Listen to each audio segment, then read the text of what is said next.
Aniway recap here. Haikyuu is one of the biggest virtual reality arenas in the world, with over 5 billion registered users and is controlled by 5 sages, called the Voices. Here you can become anyone you want, and go anywhere you want. Haikyuu uses the latest biometric technology to create your avatar called as, and give you the best VR experience ever. This is Mark Zuckerberg's dreamland. Early in the morning, Suzu wakes up disturbed. Suzu is actually one of the biggest celebrities of the Haikyuu universe, named Belle. She is a singer and people consider her to be the hottest person in. A lot of people want to know who she is. Suzu, however, is the complete opposite of the extravagant Belle. She is quiet, not so beautiful and a total introvert. Even in her school, she has only one good friend, Hiro, with whom she spends most of her time. She has had friends before but they have all disconnected from her. Or perhaps she had from them. Even when people try to connect with her, she pushes them away. Although, this wasn't always true. When she was young, Suzu was a cheerful and happy girl, who enjoyed going out and having fun with her family. She used to play the piano and sing with her mother, go swimming with her father, and spend lots of time with her family. However, when her mother died trying to save a small child during a flood, everything changed. She became who she was now. Some time had passed but she couldn't help but ask, why did her mother do what she did? Why did she prioritize saving the stranger girl, more than spending her life with her own daughter? Why? Why is she all alone? She couldn't sing anymore, had severe panic attacks while talking to people, and had a massive fear of hanging out in groups. Her life wasn't what she wished it to be. One day, she was sent an invitation to the world of Haikyuu by her friend Hiro, and it changed her life. Her avatar or AS was so beautiful that she thought it was the pretty girl from her school, Luca. However, when she looked at the freckles she realized that it was her. She thought of keeping her own name, but her fear didn't let that happen.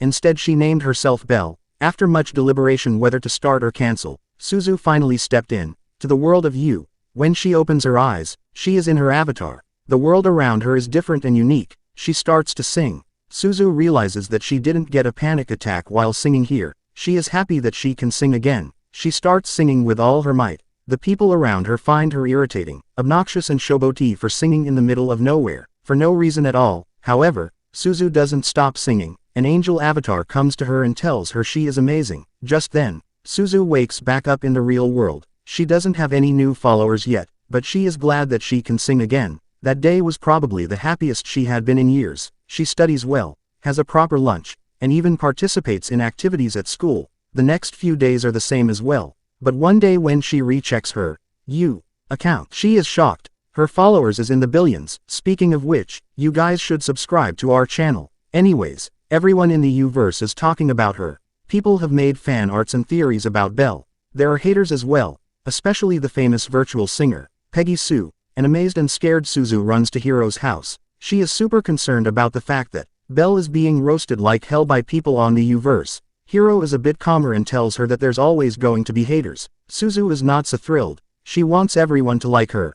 I wish that was something that could happen. Hiro and Suzu work to build Belle into a great star. Hiro becomes her producer and donates every bit of money they earn to charities anonymously. Soon, Belle becomes very popular, even more than before, so much so that people start calling her their diva. Peggy Sue's popularity is now in the dust. They give her the name Belle, which means beautiful in French. Her life in school hasn't changed much. She is still very much introverted. When her childhood friend, Shinobu, comes to check on her, she gets flustered and walks away.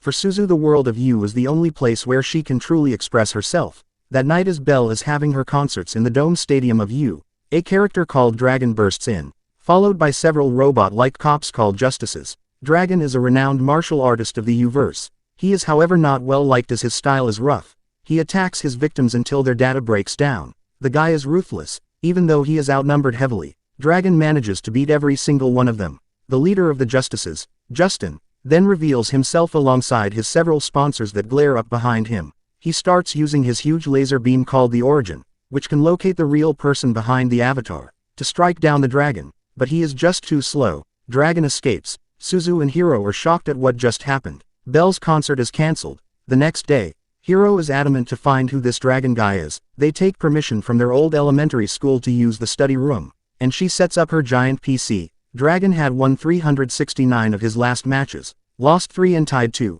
Hiro interviews every one of them. The losers tell her that he was very aggressive while the winners say that he just let them win, or through the match. One of the winners is the same angel, who had praised Suzu on her first day in the Haikyuu. He doesn't say something, but it doesn't appear on the screen, after which he just vanishes. An internet rumor says that it's Jelinek, the modern artist, who has scar tattoos just like Dragon. So, the two girls hide their faces with masks and interview him. The man is not interested in talking at all and cuts the call in an instant. There's another woman who acts like she has a perfect life on Instagram, but her pictures are all stock images, and a baseball player who is the most aggressive in the genre. It's not just Hiro, but the entire world is searching for Dragon. People have started making fan theories and videos of his whereabouts. Streamers are claiming they met him for 5 minutes of clout. The world wants to know who Dragon is. They believe that Dragon lives in a secret location called the castle, and people wish to visit there and take pictures with him. Sounds kinda lame. A child even claims that Dragon is his hero. Suzu spends the rest of her night watching videos on Dragon, and stumbles upon the same boy again. He lives with his father and brother. Their mom is gone, but their father claims that his boys are very happy with him. Suzu wishes she could have said the same. The next night, Belle tries to find the castle in the U-verse. She is misguided by several AI bots, but the same angel takes her to the castle that everyone has been searching for. The castle is huge, and in its center, there is a flower bed. The angel shows them to her. The secret flower. Just then, in a scene reminiscent of The Beauty and the Beast, Belle and Dragon meet. Dragon appears to have a close relationship with the angel, but he doesn't wish to talk or indulge with anyone else. Belle is kicked out of the castle. The next day, Suzu's phone is bombarded with several hundred texts. Apparently, when Shinobu held her hand last time while checking up on her, the whole school thought they were dating. All the famous girls were pretty bummed that a girl like Suzu got a handsome hunk like Shinobu. Plus he has that cool guy vibe that every girl wants apparently. Suzu quickly calms everyone down by assuring them that nothing happened or will ever happen between them. Shinobu was just her childhood friend who promised that he will always protect her. Luka, the prettiest girl, also has a crush on Shinobu, and Suzu tells her that she will help her. All of this was actually a lie. Suzu is in love with Shinobu, but she knows that she is just clumsy and ugly, and not at all worthy of a guy like him. Even as she writes to Luka about helping her, tears of agony fall from her eyes. Back in the world of Yu, as Belle returns back from the castle, she is surrounded by the justices asking about the dragon's whereabouts. Justin, the leader, even threatens to use the origin beam if she refuses, but just then, the dragon arrives and manages to save Belle. Belle realizes that Dragon is a gravely misunderstood person. In the world of Yu, Dragon just wants to be left alone and wants to do his thing, just like everyone else, but the world won't let that happen. Suzu realizes how similar they are. She thinks that the world should just leave him alone, but Hiro tells her the harsh truth. Dragon was no longer safe. In the real world, Luka goes to meet Suzu. She tells her that Suzu had got it all wrong. She had a crush on her other friend, Kamishin, not Shinobu. She went to talk to him but couldn't speak a word. They talk about their relationship and Suzu reveals that she has liked Shinobu ever since she was 6 years old. He had told her he would protect her, which she thought was a marriage proposal. However, now she realizes that he just meant that he would protect her from bullies. They both share a laugh about their failed relationships. As they return, they encounter Kamishin, and Suzu acts like a perfect matchmaker and helps both of them out. She leaves them to themselves and encounters Shinobu outside. Suzu decides to act on her feelings, but he tells her that he knows she is Bella. This startles her and she runs away without saying anything. Just then, Hiro calls Suzu and tells her that Dragon was in trouble. The justices had found the castle, and had scoured every bit of it searching for the dragon. Suzu quickly goes into the U-verse again. It's only a matter of time now before the real identity of the dragon is revealed. Shinobu, Kamishin, and Luka follow her to the elementary school, where Hiro and Suzu are scouring the internet searching for the dragon so that they can warn him. Suzu thinks hard about the dragon's identity. Who could it be? She comes to the conclusion that he must be a child, so they search for kids playing the U-verse and find the same kid from before, who said that Dragon was his hero, singing the song Belle had sung to Dragon. He keeps humming the song and just then, his father barges into his room, and starts hurting him. The video about them being super happy was all a lie. Before the father can hurt him, his brother rushes in and takes the beating in his stead. Suzu realizes that the brother is Dragon. There is a feature to connect with them in a call and Suzu does so immediately. She tells them that she can help them, but the elder brother doesn't trust her at all. He thinks she is the same as the other people who laugh at them, pretend that they will help and do nothing in the end. He cuts the call. Shinobu concludes that the boy doesn't trust her enough. He tells Suzu that she must sing as herself to make him trust her. Hiro is against the idea as this would ruin everything. Belle would no longer be the celebrity she was, and Suzu would return back to her sad life. As her best friend, Hiro doesn't want her to be sad again. Despite this, Suzu decides to sing. She forces Justin to use his origin pulse at her, and turns into herself in the U-verse. Suzu sings with all her heart. She finally understands why her mother had tried to save the girl during that flood.